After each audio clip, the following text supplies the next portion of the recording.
Hello everybody, welcome to Sims History. My name's Pamela McVeigh and I am a professor at a place called Ursuline College in the United States in Northeast Ohio. And the opinions and ideas expressed in this little film are in no way those of Ursuline College or its administration. This is the introductory video to my Sims History collection. I didn't have one, but it occurred to me that some people who are interested in history might wonder what the heck are the Sims, and why would anybody do history with them?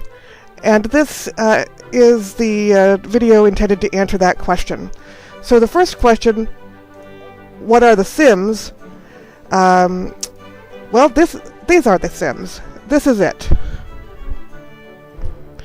The Sims is a video game that's been around for about 15 years, and the point of The Sims is that you can make your own little world. Here we have a household of Sims, and at the top of the screen we have a number of buttons, one of which allows me to influence their environment. So if I want to get rid of a plant that I don't like and replace it with a different plant that I think is better, I can do that.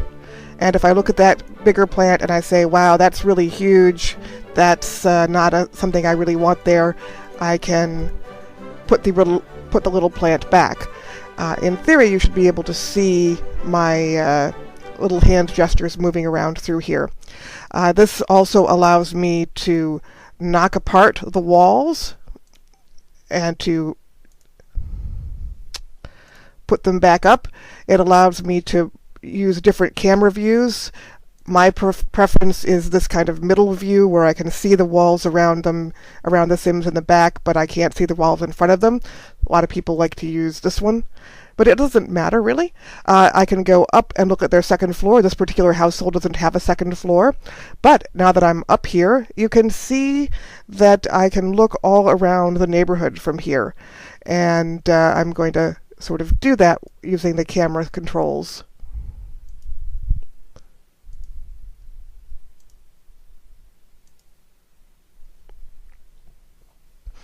Just so you can see a whole neighborhood of Sims, because I can control not just these Sims households, although I'm going to do that, I enjoy doing that quite a lot. I can also control the households in other areas of the neighborhood. I can build them and take them down and make the houses bigger and so on and so forth. And that's what these little keys do. They also allow me to save and to move the house around on the lot.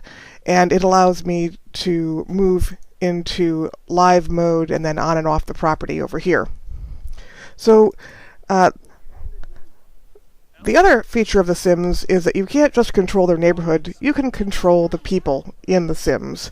The Sims is the name of the game, but it's also the name of the little cartoon figures that you see here. These are customizable. I can get different hair for them, different outfits for them. They all have customizable personalities, and they all have their own little moods and wants and desires. So over here we see that this little Sim here, let's focus in on her, and let's have her walk over where we can see her. Yes. This little Sim here, whose name is Zoe Patel, she's currently happy, and she's chatting with her roommate, Jay. These are her whims, the things that she'd like to do. They're based on her personality and what's been going on with her lately. So if she wants to hug somebody, which she just did, so she should get little points for that. She wants to tell a joke, and she wants to meet somebody new. I can have her hug somebody by selecting the choices of her actions. I can prevent her from reading that book and ask her to do the other thing that she actually wants to do.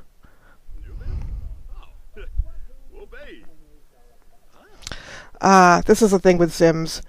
We call these people the Sims because they're little simulated people. The thing with Sims is they're not really very good at spatial understanding, so they get blocked pretty easily by furniture. But look, there she is, hugging her roommate. And if I wanted to be a really nice, benevolent god, because that's what I am in this game, I could have her get to know her roommate, tell a joke about her roommate with her roommate, and enjoy their interactions. I could have her play a silly trick on her roommate. Or I could have her be mean to her roommate for no apparent reason.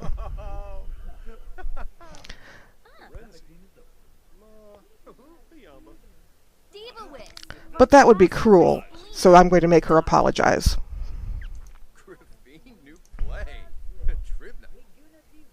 Oh, I guess I can't do that.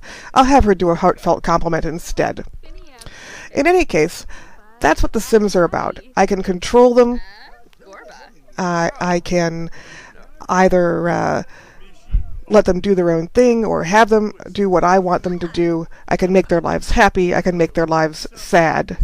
It's like having your own dolls or your own action figures, except that they care what you do. And this is actually one of the most popular video games in the world. Many millions of people enjoy spending lots of time simming. Some of us build houses for our Sims, and that's pretty much all we do. Some of us like to create little stories with our Sims. Some of us just like to make new clothes for them. It's a hobby not unlike quilting or sewing or something else where you like to build things and tell stories and hang out with people.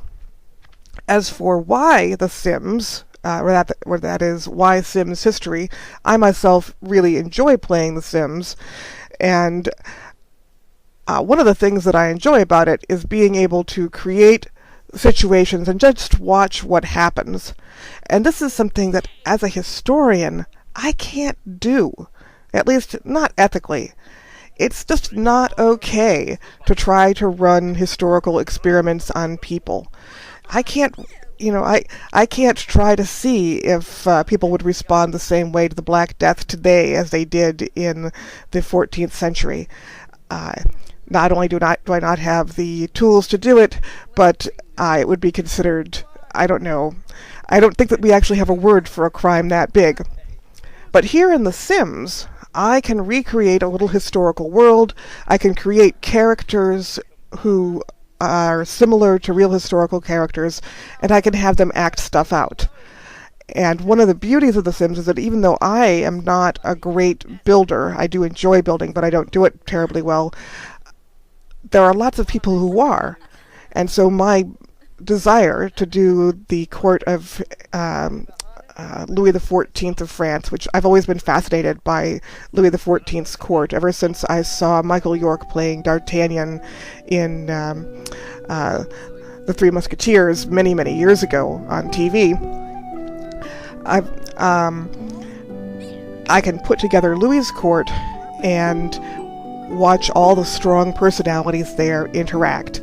It requires some finagling to create a space that is historically functional. I wouldn't say that that they're historically appropriate, but I try to find good substitutes for historical challenges and limitations that the real people faced. And it gives me the joy of experimentation without the guilt of experimentation. And I thought it would be fun. The buildings I can actually borrow from other people. There are some wonderful builders out there who have built copies of Versailles and the Petit Trianon and various 17th century apartments in Paris.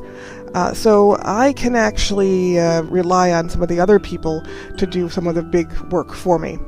Anyway, that is why I want to do Sims History, or why Sims History, and what are the Sims. Bye!